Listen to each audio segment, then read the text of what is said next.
The sun hung low over New Canaan, a dusty orange ball that never seemed to give enough light or warmth. The sky was always pale, like someone had washed it too many times. Wind kicked up sand across the cracked earth, swirling into little storms that danced near the edges of the farmhouses. Luke Harper stood on the porch of his family's home, staring at the sky. He didn't say much, but his eyes said everything. They were sharp, curious, and tired all at once. He was 17, tall for his age, with dust-streaked jeans and boots that had seen better days. His dark hair was messy, and his face was covered in a thin layer of sweat and dirt. He wasn't rich. Nobody on New Canaan was. Life here was hard. The planet didn't want to be farmed. It didn't want to support life. But people stayed because they had nowhere else to go, or because they believed things could get better. Luke used to believe that too. Now he had something better waiting: Sunspire Academy. It was more than just a school. It was a place where the smartest kids from across the galaxy trained to become leaders, scientists, soldiers, explorers. Only a few humans ever got in. Luke was one of them, and today was the day he left. His mother, Marla Harper, stepped out of the house behind him. She wore a faded blue dress and a face full of worry. Her hands were rough from years of work, but she still held onto a small wooden box like it was made of glass. "You sure you packed everything?" she asked. Luke gave her a half smile. "Yeah, twice." She nodded, then opened the box. Inside was a broken locket. The silver chain was snapped and the inside photo was smudged, but she held it like it was gold. "This was your father's," she said quietly. "He wore it every day, even when he worked in the fields." Luke took it gently.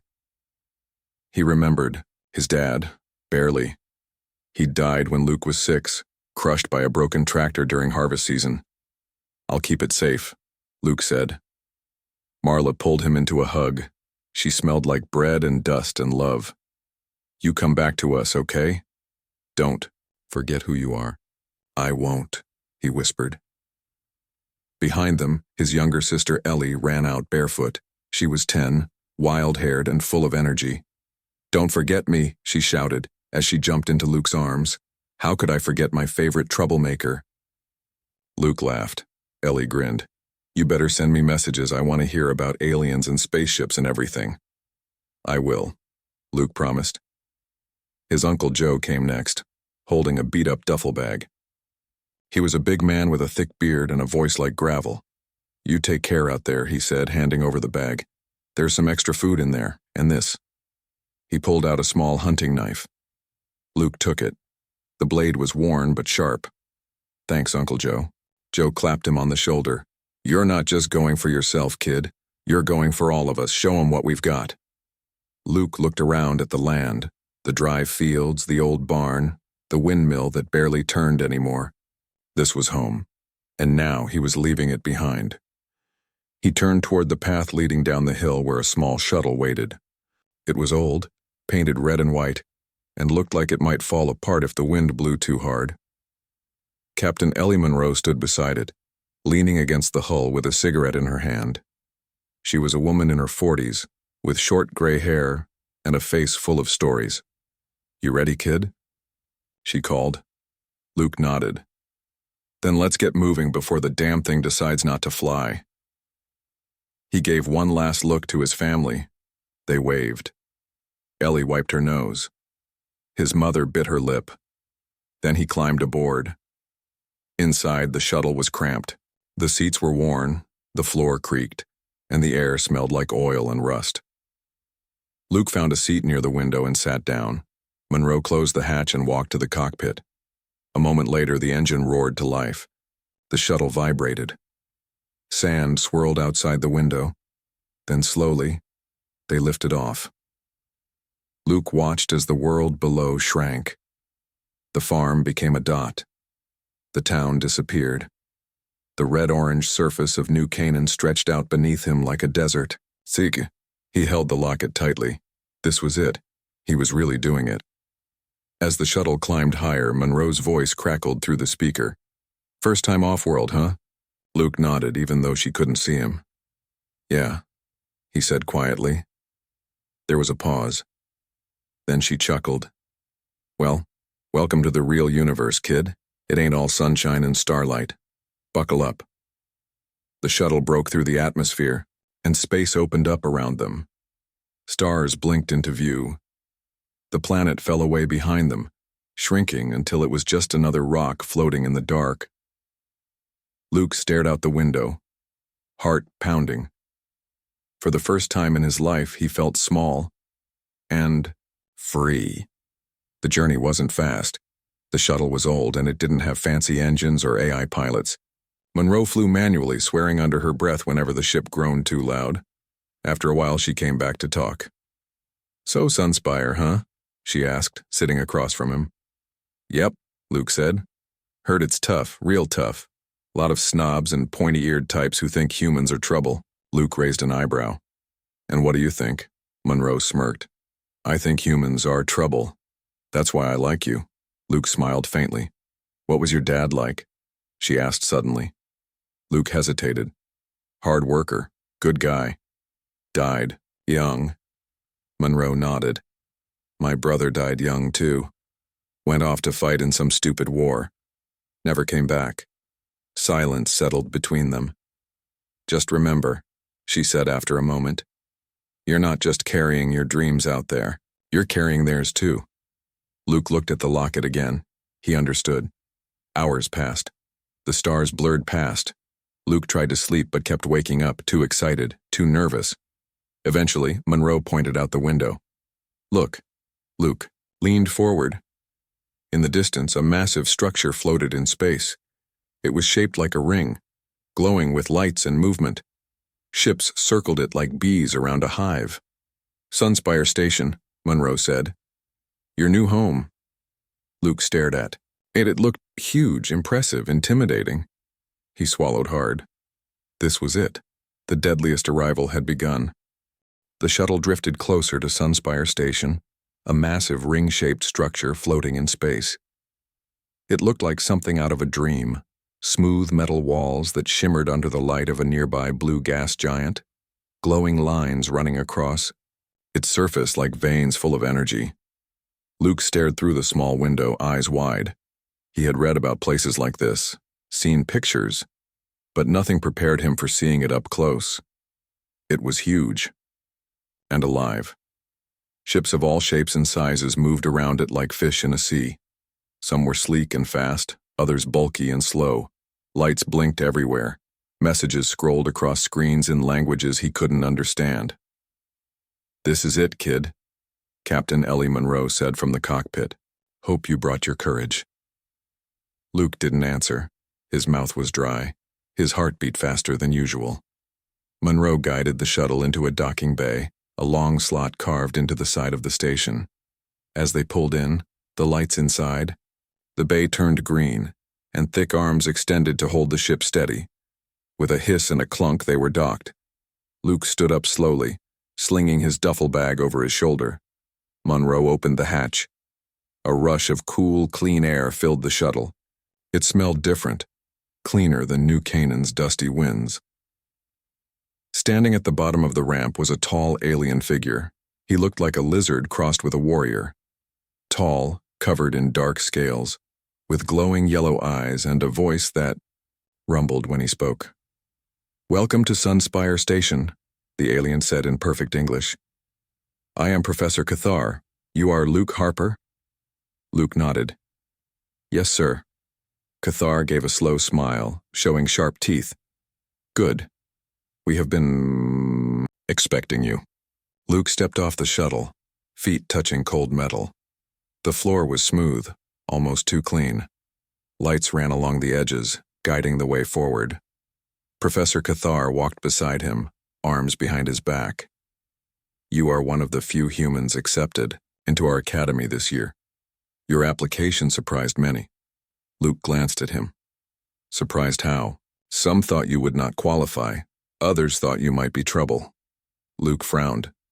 Why would I be trouble? Cathar chuckled. Humans have a reputation. Unpredictable. Dangerous. Sometimes brilliant. Sometimes reckless. Luke wasn't sure how to respond. He just kept walking. They entered a large room filled with students from every corner of the galaxy. Some floated above the ground, held up by invisible forces.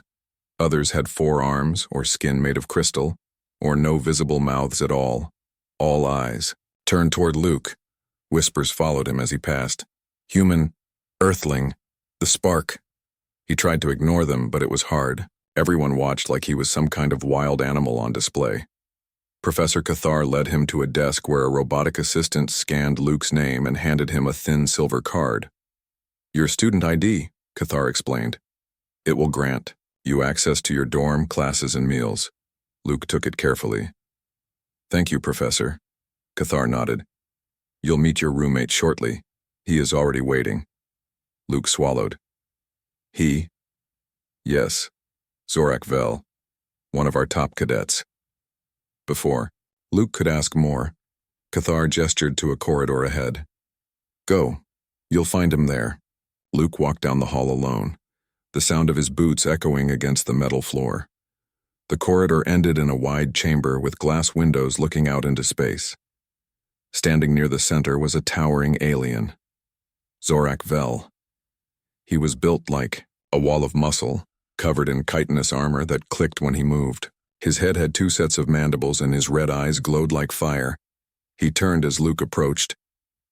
You're the human? Zorak asked, voice deep and rough.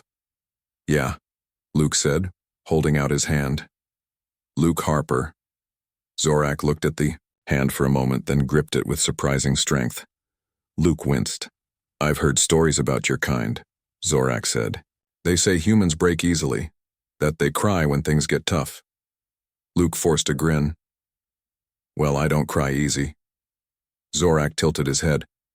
We'll see. They walked together toward their shared dorm room. Along the way, Luke noticed how everyone gave Zorak space. Some even stepped aside. He realized quickly that Zorak wasn't just another student. He was respected. Feared, maybe. But Luke also saw something else in him. Pride, strength, honor. Not someone to mess with, but maybe not someone to fear either. Their dorm was simple. A pair of bunk beds, a small living area, and a shared bathroom. Zorak dropped his bag on the lower bunk. You can have the top. Luke climbed up and sat on the edge. There was silence. For a while before Zorak spoke again. Why did you come here? He asked. Luke shrugged. To learn. To prove myself. Zorak grunted. Most come for power. Or revenge. Not me, Luke said. Just want to make my family proud. Zorak studied him for a long time, then he said, Then maybe you won't disappoint me. Luke smiled faintly. Maybe this wouldn't be so bad after all. Later that day, Luke attended the official welcome ceremony. Students gathered in a grand hall lit by floating lights. A stage stood at the front, and high-ranking professors and leaders from across the galaxy addressed the new arrivals. Professor Cathar stood among them. The ceremony began with speeches. Long ones, boring ones. Luke zoned out until he heard his name. And finally, representing Earth, Luke Harper. Everyone turned to look. Luke felt his face heat up. He gave a small wave. A murmur spread through the crowd. Then a voice called out, What's a human doing here? Another joined in. Shouldn't you be farming dirt instead of learning? Laughter followed. Luke clenched his fists. His jaw tightened. Professor Cathar raised a hand. Silence. Luke earned his place here just like the rest of you. Respect him or face consequences. The laughter died down. Luke met the eyes of those who had spoken. They weren't friendly, but he didn't flinch. He wasn't going to run. Not now, not ever. That night, Luke lay awake on his bunk, staring at the ceiling. Zorak snored below him. Outside the window, stars glittered like dust scattered across black velvet. He thought about home, about his mother's hug, his sister's laugh, his uncle's gift. He thought about what Monroe had said. You're not just carrying your dreams out there, you're carrying theirs too. He touched the broken locket around his neck. I won't let you down. he whispered. And somewhere far away on a planet bathed in pale sunlight, Marla Harper stood on her porch and looked up at the sky. She didn't know if Luke could hear her, but she whispered anyway. Be brave, son. Show them who we are. The first real test came early. Only 3 days after arriving at Sunspire Station, all new cadets were gathered in the training hall. Tall alien instructors stood in a line across the front, their eyes scanning the crowd like generals before battle. Luke stood with Zorak on one side and a nervous-looking girl named Ayla on the other. She was from the Nereid species, tall, slender, with pale blue skin and webbed fingers. She kept looking around like she expected something to jump out at her. Professor Cathar stepped forward, his scaled face unreadable. Welcome, he said, voice echoing through the large room. To the welcome ritual. A few students shifted uneasily. Cathar's yellow eyes scanned the crowd. This is not a game. It is not a test of strength alone. It is a test of survival, adaptability, cunning. He raised a clawed hand. You will be dropped into randomized simulation environments. No weapons, limited tools. You must survive until dawn. Murmurs spread through the group. Luke frowned. Simulation? He asked quietly. Zorak grunted beside him. Sometimes simulations break. Sometimes they become real. Luke swallowed hard. You will enter in pairs, Cathar continued. Assigned by random selection. Names began flashing on a screen above them. Vel, Zorak, and Harper. Luke. Luke looked at Zorak. The big alien gave him a small nod. Looks like we're stuck together, Luke muttered. Zorak cracked his neck. Don't slow me down. Luke smirked. Same to you. They were taken to a chamber deep within the station. Rows of pods lined the walls, sleek, metallic, and cold-looking. Each cadet was guided to a pod and told to step inside. Luke climbed into his, heart pounding. A voice spoke through a speaker. Simulation environment, jungle biome, predator level. High. Before he could ask what that meant, the pod closed. Darkness, then a rush of air. Then he landed hard, sand and leaves scattered under his feet. The smell of wet earth filled his nose. Birds squawked overhead. Insects buzzed. He was standing in a thick jungle. Towering trees blocked most of the sky. Vines hung like curtains. The ground was soft and muddy. Luke took a breath. He turned and saw Zorak nearby, already pulling a knife from his belt. Where are we? Luke asked. The simulation, Zorak growled. We have to survive until morning. Luke looked around.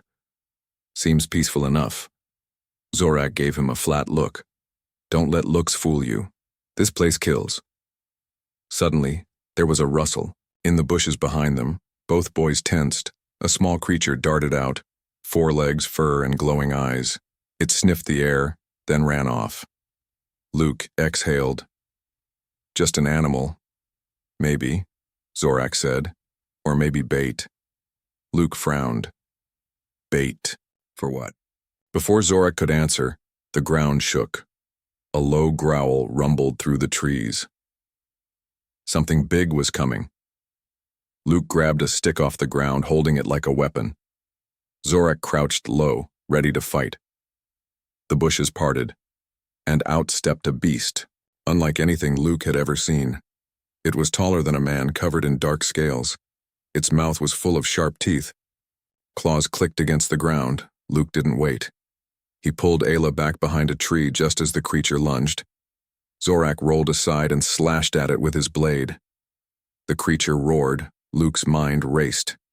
They couldn't fight it head-on. They needed a plan.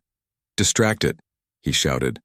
Zorak snarled but obeyed, jumping onto a low branch and throwing rocks. The creature followed him, leaving Luke free. He scrambled up the nearest tree, using vines to pull himself higher. From above, he spotted a nest of fire ants. Their mounds were everywhere. He got an idea. Quickly, he broke open one of the nests and sent it tumbling down toward the creature. The ants spilled over its body. The beast howled in pain, thrashing wildly. Zorak used the distraction to strike again, cutting the creature's leg. It fell. Then everything went still.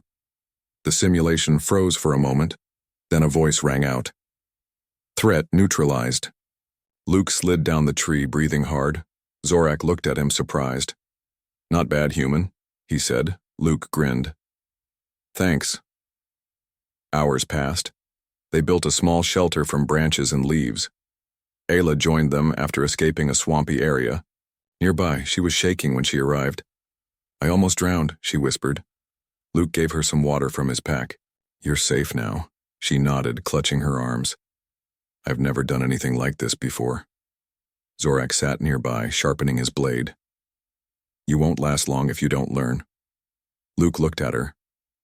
What's your skill? Ayla blinked. My skill?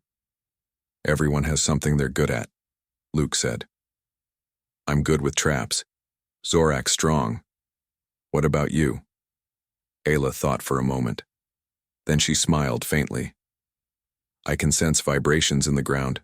I know when things are coming. That's useful, Luke said. Really useful. Zorak gave a grunt of approval. As night fell, the jungle became darker. Strange sounds echoed around them.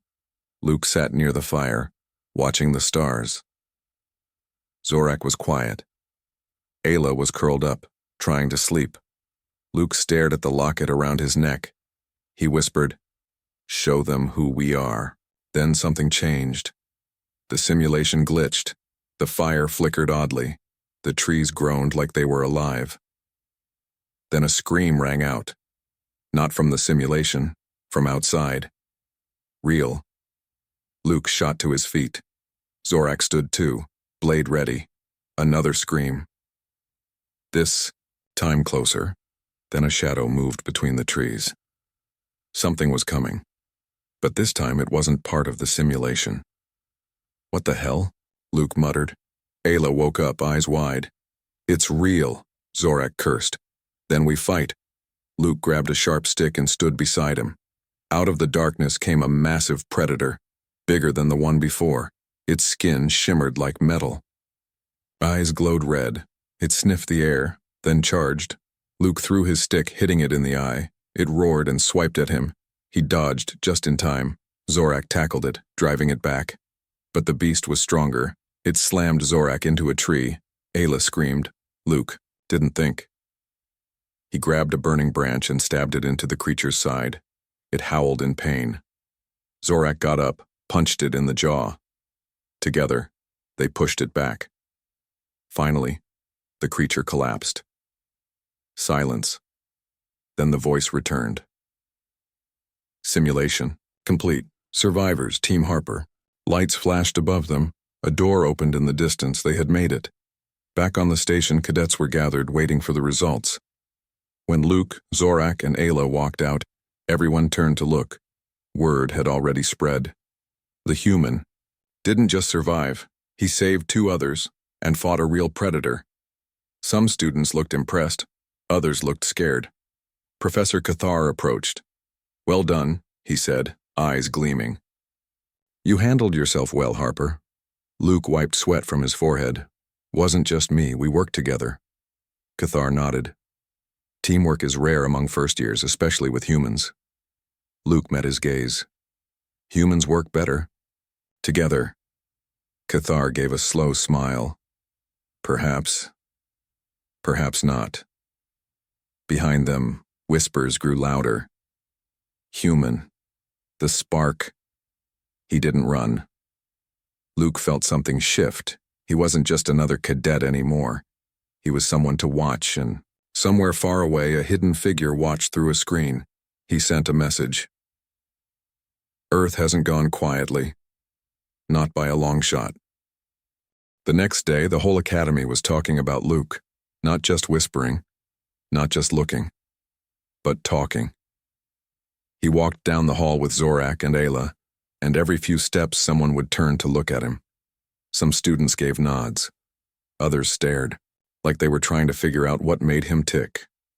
You're famous, Ayla said quietly. Luke frowned.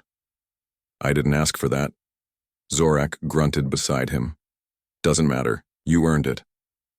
They reached the training yard, where cadets practiced combat, tech use, and survival drills. As usual, different species trained in their own groups. Humans, if there were any, kept to themselves. But today was different. As Luke passed, a pair of reptilian twins gave him a respectful nod. A floating jellyfish-like student blinked in his direction, a sign of greeting among her kind. Even a tall, armored warrior from the Thalassian Dominion looked at him without hostility. Luke wasn't sure how to feel. He had come here to learn, not to be noticed. But now, everyone knew who he was. Later that afternoon, Professor Cathar called Luke into his office. It was high up in the Academy's main tower, overlooking the entire station. The view was breathtaking. Stars stretched out in every direction, and below them ships came and went like fireflies. Cathar sat behind a large desk carved from black stone. His yellow eyes gleamed as Luke stepped inside. "Sit," the professor said. Luke did. Cathar leaned forward. "You impressed many yesterday, even me." Luke shifted in his seat. "Thanks, Professor." Cathar studied him for a moment. Then he asked, "Do you know why humans are so feared?" Luke blinked. "We're not dangerous." Cathar chuckled. "No? Then tell me this.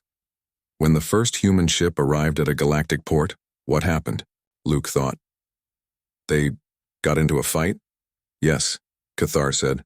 "Without reason, without warning. They broke 3 treaties before breakfast." Luke frowned. "That doesn't sound like most people I know." Cathar smiled. "Because humans are unpredictable. Some follow rules, others break them, and no one ever knows which one will show up." Luke rubbed the back of his neck. "So we're scary because we might do something stupid?" "Or brilliant," Cathar corrected. "Or both." He leaned closer. "The galaxy has seen empires rise and fall, seen weapons that destroy stars, but still humans remain interesting." Luke didn't know what to say. Cathar stood up. "Just remember this, Harper. Your name is known now. You can use that power, or let it destroy you." Luke nodded slowly. "I'll try to make the right choices." Cathar gave a small smile. "Let's hope you do." That evening, Luke met Zorak in the sparring room. It was a wide space filled with training dummies, padded floors, and holographic opponents. Cadets fought in pairs or practiced alone, sweat dripping off their faces. Zorak was already there, stretching. "You wanted to test me," Luke said, stepping onto the mat. Zorak grinned. "Yes, see if you can take a punch." Luke rolled his shoulders. "Then let's go." They faced each other. No gloves, no armor, just fists and feet. A crowd gathered around them, curious. Zorak moved first. He was fast for his size, swinging a heavy punch toward Luke's head. Luke ducked just in time. Another strike came, and he blocked it with his forearm. Zorak was strong. Every hit felt like being hit by a hammer. Luke dodged, weaved, tried to land. A few hits of his own, but Zorak was always ready. After a while, Luke caught a lucky break. Zorak swung too hard. Luke slipped under the arm and drove an elbow into the alien's ribs. Zorak grunted, then laughed. "Not bad," he said. Luke was breathing hard. Sweat ran down his face, but he didn't stop. Again and again, he fought. Even when Zorak slammed him into the ground, even when pain shot through his side, he got back up every time. Finally, Zorak raised a hand. "Enough," he said. Luke fell to one knee, gasping. Zorak looked at him, then nodded. "You don't quit," he said. "I respect that." Luke gave a weak grin. "Good, 'cause I'm not done yet." The crowd clapped. Even some older cadets watched with interest. Word spread quickly. The human didn't run, he didn't cry. He took a beating and kept fighting. Over the next few days, more students started talking to Luke. Some asked how he survived the ritual. Others wanted to train with him. Even Ayla became more confident. She spent time with Luke and Zorak, practicing how to use her vibration sense better. "I can feel movement in the ground," she explained one day. "If someone walks nearby, Can tell. That's really useful, Luke said. Especially in battle. Zorak nodded. Good team needs good senses. Ayla smiled. Thank you. I never thought of myself as strong before. You are, Luke said. In your own way. They trained together often after that. Luke learned how to move silently, how to set traps faster, how to think ahead. Zorak taught him how to take a hit and keep going. Ayla helped them avoid danger before it found them. They were becoming a real team, and Luke was starting to believe he belonged here. But not everyone liked what they saw. One night, Luke returned to his dorm and found his door locked. He checked his student ID. It worked fine, but the lock wouldn't open. Frowning, he knocked. No answer. He tried again. Still nothing. Then he heard voices inside. He pressed his ear to the door. Two low voices whispered inside. He's getting too much attention, one said. And he's not even supposed to be here, the other replied. Humans don't belong at Sunspire. Luke backed away slowly. He didn't knock again. Instead, he turned and walked away. Whoever they weren't friendly, and they weren't the only ones. Over the next few days, strange things started happening. His food tasted odd one morning. His training simulations glitched during class. His locker was emptied once and all his gear was gone. Someone was trying to mess with him, he told Zorak and Ayla. They're trying to scare you, Ayla said nervously. Let them try, Zorak growled. They won't break him. Luke clenched his jaw. He didn't want trouble, but if someone wanted to pick a fight, he'd be ready. Back in the shadows of the academy, a hidden figure watched Luke on a screen. He typed a message. Humans' reputation grows. Others are watching. Be careful. Then he closed the file. Earth hadn't gone quietly, and neither would Luke. Luke started noticing the eyes on him. Not just the usual ones, not the ones filled with curiosity or respect. These were different. Cold. Watching. He felt them during training, in the halls. Even while he ate. Someone didn't like him. And they weren't hiding it anymore. It started with a message. Late one night, Luke sat at his desk in the dorm room, staring at his student tablet. He was trying to study for a tech exam, but something kept bugging him. Zorak was asleep on the lower bunk, snoring softly. Ayla had gone back to her own dorm after helping Luke with alien math. Just as Luke was about to shut off the light, his tablet blinked. A new message. He frowned. The sender was unknown. He opened it. You don't belong here. Some people want you gone. Watch your back. Luke read it again, then again. His fingers tightened around the tablet. Who sent this, and why now? He looked at Zorak. Hey, he whispered. Zorak stirred. What? Luke showed him the message. Zorak read it, then grunted. Someone's scared of you. Luke shook his head. Or someone wants me out. Zorak sat up slowly. His red eyes glowed in the dark. There are groups in the academy, he said. Some believe humans shouldn't be allowed here. Luke blinked. Really? Zorak nodded. Yes, they say humans are dangerous, unpredictable, that we can't trust you. Luke crossed his arms. We're not all like that. Zorak gave a small smile. You prove that every day. Luke stared at the message again. Then why warn me? He asked. Zorak shrugged. Maybe someone doesn't want blood on their hands. Luke wasn't sure what to think. But he knew one thing. He wasn't safe. Over the next few days, things got worse. First, his food tasted funny. He barely touched it before handing it to a nearby cadet from another species, just to test it. The cadet got sick, not badly, but enough to miss class. Then came the broken gear. His training suit wouldn't turn on during combat practice. His boots leaked coolant during a spacewalk drill. Someone was messing with him, and it wasn't random. They were targeting him. Carefully. Quietly. Like hunters stalking prey. One afternoon, Luke met Ayla in the tech lab. She was good with machines and codes. If anyone could help him find answers, it was her. I need your help, he said.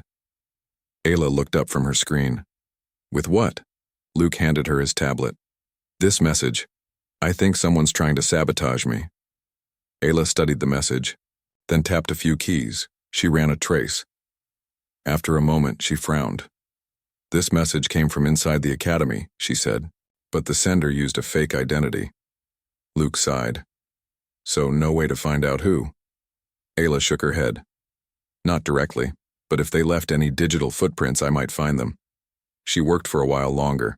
Then she found something, a log file, hidden deep in the system. Luke leaned over her shoulder. What is that? He asked. Ayla clicked it open. It was a list of security feeds, old footage from the Academy's cameras. She scrolled through, then she stopped. There, on the screen, a group of students, tall, built like warriors. Their skin shimmered under the lights, Thalassians. Luke remembered reading about them.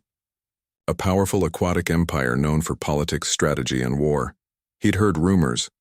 Some of the older cadets came from Thalassian noble families, and now they were watching him. Ayla pointed at the screen. They've been following you. Luke stared at the feed. One of them spoke into a communicator. Then he turned and looked straight at the camera, as if he knew someone would be watching. Luke swallowed hard. They know I'm onto them, he whispered. Ayla closed the file quickly. We should tell someone. Luke shook his head. Who? Cathar? Ayla hesitated. Luke sighed. If we go to a professor without proof, they'll say we're making it up. Ayla bit her lip. Then what do we do? Luke stood up. We find the truth ourselves. Later that night, Luke and Zorak followed the Thalassians. They stayed in the shadows, careful not to make noise. The Thalassians walked through the academy halls, speaking in low voices. Luke caught bits of their conversation. Can't let him stay. Humans don't belong. We end this soon. Zorak growled beside him. Luke held up a hand. Wait. They followed the group to a hidden room behind the training hall. Luke peeked through the door. Inside, the Thalassians stood around a table covered in data pads. One of them spoke. The human is gaining too much attention. We must act before he becomes a threat. Another nodded. The tournament is coming. If he wins, others will start to respect him. A third voice added, We can't allow that. Luke felt cold. They weren't just trying to scare him. They wanted to stop him, for good. Back in their dorm, Luke paced. Zorak sat on his bed, sharpening his blade. You're thinking about fighting them, Zorak said. Luke nodded. They're planning something, and I'm not going to wait around to find out what. Zorak grinned. Good. I was hoping you'd say that. Ayla walked in, holding her tablet. I did more digging, she said. I found something else. Luke turned. What? Ayla played a short video. It showed a meeting between a Thalassian cadet and someone else, an adult, in a high-ranking uniform. Luke's stomach dropped. That's not just some students, he said. This is bigger than we thought, Ayla whispered. Someone from the Thalassian government is involved. Zorak stood up. Then this isn't just about us, this is about Earth. Luke clenched his fists. He finally understood this wasn't just about him being human, this was about power, about control, about fear, and someone wanted to keep Earth in its place, far away from places like Sunspire. Luke looked at his friends. We can't fight them alone, he said, but we can expose them. Ayla nodded. I can copy the files. Show the professors. Zorak cracked his knuckles. And if they come after us first? Luke smiled faintly. Then we show them what humans are really made of. Outside, the stars shone bright. Somewhere far away, a message was sent. Earth hasn't gone quietly. Not by a long shot. The tournament was the final test of the term. Every cadet trained for it, fought for it, dreamed of winning it. It wasn't just about strength, or speed, or skill. It was about survival, teamwork, and strategy. And now Luke Harper, freshman, human outsider, was in it. He didn't ask to be entered, but someone had signed him up anyway. Zorak looked at the board with their names on it. You're in the first round. Luke crossed his arms. Someone's trying to get rid of me fast. Zorak grunted. Then we show them they picked the wrong human. Ayla stood beside them, nervous but determined. I want to help. Luke gave her a small smile. You already are. They were placed in a team together. Luke, Zorak, and Ayla. An unlikely trio. One human. One Zalari warrior. One Nereid scout. No one expected them to win. Most didn't expect them to last long. The tournament began the next day. Cadets from all over the galaxy gathered in the arena, a massive dome with shifting floors, hidden traps, and holographic walls that changed the battlefield every few minutes. Some matches were simple duels, others were full-on war zones.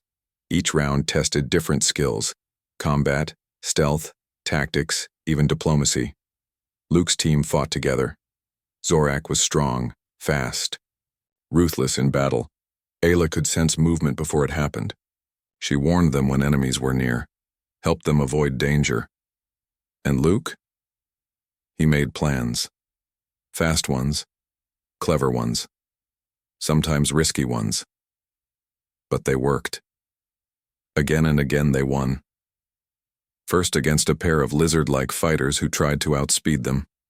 Then against a floating alien who used electric blasts. Then against a team that tried to trick them into walking into a trap. Each time, Luke found a way to win, not by brute force, by thinking ahead, by using what he had, by trusting his team. Word spread. Quickly, the human keeps winning. He's not like the others. Watch out, he's dangerous. Even some of the older cadets started paying attention. Professor Cathar watched from the stands, eyes glowing. He turned to another instructor. He learns fast. The other. Alien nodded. Too fast. Cathar smiled faintly. Perhaps Earth has more than we thought. By the time they reached the finals, everyone knew their names. Team Harper, human, insectoid, and waterborne. Outcasts, underdogs. Now, legends. Their final match was against the Thalassian team. Tall, armored, built for war. They had been training for this since they arrived. They had money, power, influence, and they wanted to end Luke. Badly.